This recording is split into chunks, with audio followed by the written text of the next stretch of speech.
আসসালামু আলাইকুম ওরহমতুল্লাহি ওবারাকাতুহ। সময়ত দিনী ভাই বোনেরা, আপনি যদি ছোট্ট একটি আমল করেন তাহলে আল্লাহ রাসূল সাল্লাল্লাহু আলাইহি ওয়াসাল্লাম ওয়াদা করেছেন আপনার সংসারে কখনো অভাব আসবে না, আপনি কখনো গরিব থাকবেন না, আপনি অতি শীঘ্রই দ্রুত বড়লোক হবেন বা ধনী হয়ে যাবেন ইনশাআল্লাহ। এবং আরেকটি ওয়াদা করেছেন তিনি, যে আল্লাহ তাআলা বলেন যে এই ছোট্ট একটি যদি আমল কোনো বান্দাই করে তাহলে সকল গুনাহ থেকে আমি তাকে মুক্ত রাখবো এবং তাকে জান্নাতি হিসাবে ঘোষণা করব। সুবহানাল্লাহ। এগুলা জানতে ভিডিওটি শুরু থেকে শেষ পর্যন্ত দেখার অনুরোধ রইল। ইন্নাল হামদুলিল্লাহ ওয়াসসালাতু ওয়াসসালামু আলা মান লা নাবিয়্যা বা'দা, আম্মা বা'দ। সম্মানিত দিনী ভাই বোনেরা, যে যেখান থেকে আমাদের ভিডিওগুলো দেখছেন সকলকে দোয়া শিক্ষা অনলাইনের পক্ষ থেকে আন্তরিক মোবারকবাদ। আশা করি আল্লাহর রহমতে ভালো আছেন। আলহামদুলিল্লাহ, আমিও আপনাদের দোয়ায় আল্লাহর মেহেরবানিতে ভালো আছি।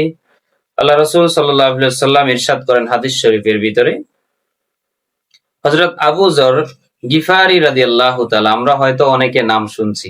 আবু যর গিফারি নাম শুনেন নাই? আবু যর গিফারি একজন প্রসিদ্ধ সাহাবী। হযরত আবু যর রাদিয়াল্লাহু তাআলা, আবু যর গিফারি রাদিয়াল্লাহু তাআলা আনহু বলেন, আমি হুজুর সাল্লাল্লাহু আলাইহি ওয়াসাল্লামের নিকটে দরখাস্ত করিলাম, অর্থাৎ আমি তিনার নিকটে গেলাম এবং পেশ করলাম, আরজ করলাম, ইয়া রাসূলুল্লাহ, আমাকে কিছু নসিহত পেশ করুন যা আমি আমার জীবনে পালন করতে পারি এবং আমি আমার আখিরাতে এবং দুনিয়াতে যেটাকে কামিয়াবি হইতে পারি, সফল হইতে পারি। এই ধরনের কিছু আমাকে নসিহত পেশ করেন। এটা হলো ইবনে হিব্বান একটা কিতাব আছে, সেই কিতাব থেকে হাদিসটা নেওয়া হয়েছে। হুজুর সাল্লাল্লাহু আলাইহি ওয়াসাল্লাম ফরমাইলেন, তিনি তখন বলেন যে আল্লাহ রাসূল সাল্লাল্লাহু আলাইহি ওয়াসাল্লাম বলেন, তাকওয়া অবলম্বন করো। আল্লাহ তাআলা পবিত্র কোরআনের ভিতরে ঘোষণা করেছেন, ওমাই ইয়াত্তাকিল্লাহা ইয়াজআল লাহু মাখরাজা, ইয়াজআল লাহু মাখরাজা, যে তাকওয়া অবলম্বন করো। কি? তাকওয়া অবলম্বন করো, আল্লাহ তাআলা যে কোনো সংকট তার জন্য রাস্তা বাহির করিয়ে দেন, যে কোনো সংকটে তার জন্য রাস্তা বাহির করিয়ে দিবেন। আচ্ছা, যাই হোক, আমলটা আমি একটু পরে বলছি। অনেকগুলা উপদেশ দিয়েছেন, অবশ্যই আমি বলবো। এর আগেই আপনাদেরকে ছোট্ট একটা গল্প শোনাই। গল্পটা শুনলে অবশ্যই ইন্টারেস্ট আছে। এক ব্যক্তি বলেন, আমি তো সুখী নয়। আল্লাহকে বারবার বলেন মুনাজাতে যে আল্লাহ, আমি তো সুখী নাই, আমাকে আপনি সুখী বানান। তখন আল্লাহ পাক বলেন, তুমি কার মতনে সুখী হতে চাও? আমাকে বলো যে আমি অমুক ব্যক্তির মতন সুখী হতে চাই। তো ঠিক আছে আল্লাহ, আমি তাহলে দেখে তোমাকে জানাচ্ছি আমার রাজ্যের ভিতরে বা আমার দেশের ভিতরে কে সুখী আছে। চিন্তা করলো, আমার দেশের ভিতরে যিনি রাজা, যিনি প্রধানমন্ত্রী, আমরা মনে করি শেখ হাসিনা, তিনি সুখে আছে, খালেদা অথবা তারেক অথবা এই যে আমিরে জামাত, অথবা চরমানের পীর সাহেব, অর্থাৎ আমরা মনে করি যে প্রত্যেকেই মনে খুব সুখে আছে। না, খুব সুখে নাই। যতটা সুখে পাবেন ততটা সুখে নাই। আচ্ছা, যাই হোক, তিনি বলেন আমার দেশে একজন রাজা আছে, যে রাজা, এই রাজার কাছে আমি যাই। রাজার কাছে গেলেন, গিয়ে বললেন, মহারাজ, আমি আপনার কাছে আসছি। কেন আসছো? বলল, আল্লাহ তাআলার কাছে আমি বললাম যে আল্লাহ, আমাকে সুখী বানায় দাও। তা আল্লাহ বলল, ঠিক আছে, তোমাকে সুখী বানায় দিব। তো কার মতন সুখী হতে চাও? আমি বললাম, আপনার মতন সুখী হব। মানে তিনি বলছেন নাম বলার জন্য। এখন আমি চিন্তা করেছি যে আপনার নামটা বলবো, আপনি অনেক সুখে আছেন। বলে, ভাই, আমি সুখে নাই, আমি সুখে নাই ভাই। কি হলো আপনার? বলল, আমি যেদিন বিবাহ করে আসছি, অর্থাৎ বাসর রাতের দিন, আমি বাসর রাতে আমার বিবির কাছে গেলাম। যাওয়ার পরে বিবি মুমূর্ষু অবস্থায় আমার হাতের উপরে পড়ে রইছে, মারা যাবে এমন অবস্থায়। আমার বিবি আমাকে বলল যে আমি যদি মারা যাই, তুমি আমাকে খুব ভালোবাসো তাই না? হ্যাঁ। আমি যদি মারা যাই তাহলে কি তুমি আরেকটা বিবাহ করবে? আমি বললাম, রাজা বলল যে আমি বললাম না, করব না। আমার ওয়াইফ বলল যে আমি এটা বিশ্বাস করি না, তুমি আমাকে প্রমাণ দাও। প্রমাণের জন্য কি চাও? তুমি যে কোনো একটা প্রমাণ দাও, কারণ আমি মারা যাওয়ার পরে তুমি যে কোনো সময় বিবাহ করতে পারো, এটা আমি বিশ্বাস করি না।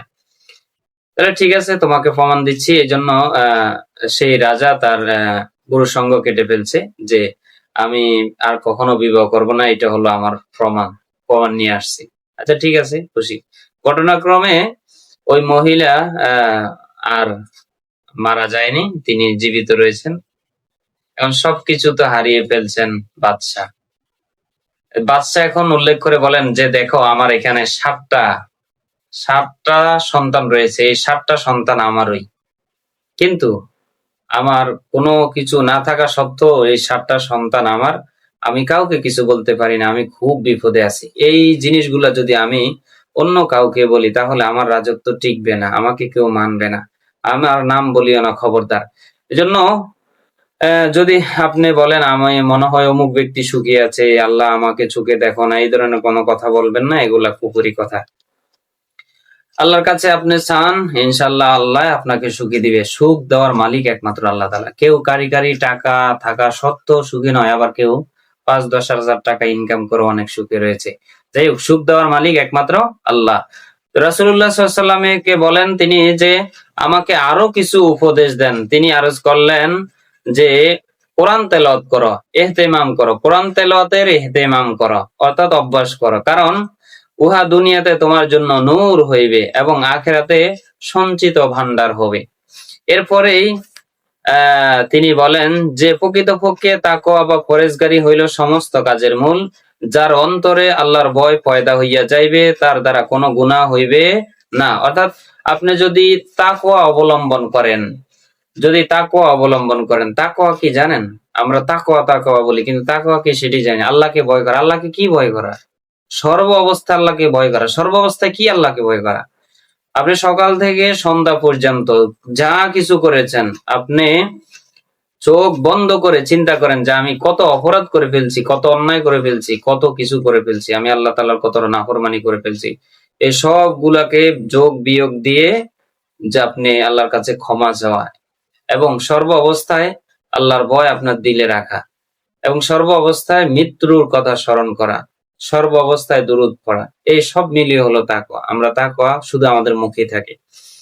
এরপরে তিনি বলেন যে তার দ্বারা যে ব্যক্তি তাকওয়া অবলম্বন করবে, আল্লাহকে সর্ব অবস্থায় ভয় করবে এবং আল্লাহর উপরে সবর করবে।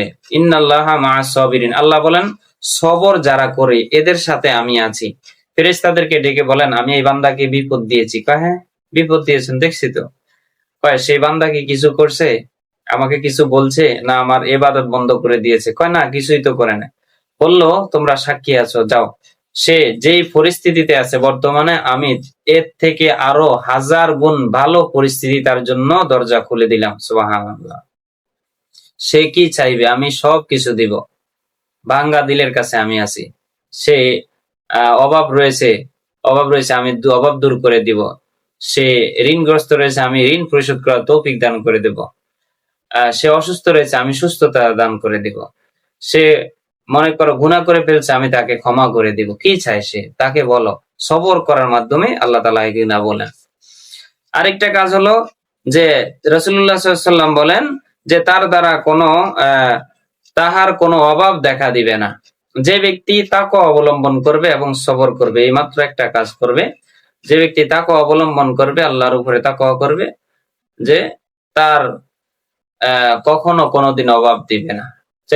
যে অভাবের জন্য, অনাটনের জন্য আমরা, যে ফেডের জন্য, খিদের জন্য আমরা এত কিছুই করি, হাহাজারি, মারামারি, রক্তপাত, খুনাখুনি, ভাই ভাইকে চিনে না, বাপ ছেলেকে চিনে না, ছেলে বাপকে চিনে না, কি একটা অবস্থা, বন্ধুকে চিনে না, শুধু এইটার জন্যই তো নাকি?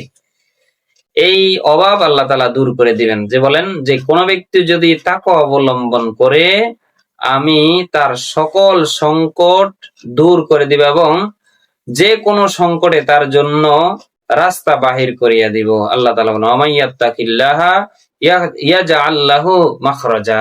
আমি তার জন্য রাস্তা তৈরি করে দেব। এজন্য সময় দাও দিনী ভাই বোনেরা, আমরা যারা মহিলা রয়েছি আমরা দোয়া করব এবং সবর করব, তাকওয়া অবলম্বন করব, করে আমাদের স্বামীদের জন্য দোয়া করব। এই একটি কাজ করেন ভাইয়েরা, বলতেছি এই একটি কাজ করেন, ইনশাআল্লাহ সব সংকট দূর হয়ে যাবে। আল্লাহ পবিত্র কোরআনে বলেছেন এবং ওয়াদা করেছেন তিনি। আল্লাহ তাআলা আমাদের সকলকে এই হাদিসের উপরে এবং কোরআন সুন্নাহর উপরে আমল করার তৌফিক দান করুক এবং তাকওয়া সবর করার তৌফিক দান করুক। সকল অভাব অনাটন দূর করে দেখ, সকল গুনাহ ক্ষমা করে দেখ। আল্লাহ তাআলা আমাদের প্রত্যেককে ধনী বানিয়ে দেখ, এমন ধনী বানিয়ে যেন কারো কাছে মুখাপেক্ষী হতে না হয়। ধন্যবাদ। কেউ যদি আপনি কেউ যদি কিছু চায় অবশ্যই আল্লাহ ফিরিয়ে দেন না, হয়তো এটা দুনিয়াতে দেন, না হয় আখেরাতে দিবেন। যাই হোক, যারা এতক্ষণ ধরে ভিডিওটি দেখছেন সকলকে ধন্যবাদ। আপনি যদি আমাদের চ্যানেল নতুন হয়ে থাকেন, চ্যানেলটি অবশ্যই সাবস্ক্রাইব করে দিবেন। আসসালামু আলাইকুম ওয়া রাহমাতুল্লাহি ওয়া বারাকাতুহু।